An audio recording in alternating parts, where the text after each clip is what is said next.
有好多揸大馬力嘅車友問我啦，究竟我換碟皮嘅時候有啲咩可以推介俾佢嘅？又好似 AMG 嘅45啊、63啊、M Power 系列啦，波子一啲高級嘅系列咧，佢本身已經係帶有個高性能嘅俾你鉗噶啦，可以直上換呢個 InSpeed 嘅碳陶碟。以我身邊呢架 G63為例啦，咁其實佢橫掂都係要舊期換碟皮啦，咁不如索性升級埋呢套 InSpeed 嘅碳陶碟皮，佢比原廠嗰隻碟咧係輕好多嘅，你會提速快咗，轉向敏捷咗，同埋收都會好咗。另外咧，佢嘅耐用度咧20-30萬公里啊，咁一對鐵碟咧大約行5-6萬公里嘅話咧，佢一對頂4對，其實咧計起上嚟咧仲划算。我哋一般溫煙咧，其實真係冇嘢嘅，你只要正常咁揸，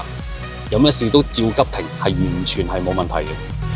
碳陶碟咧溫煙嘅期間咧已經係好過鐵碟好多噶啦，大約1000公里啦，見到鏡面啦就係佢發揮最好嘅狀態。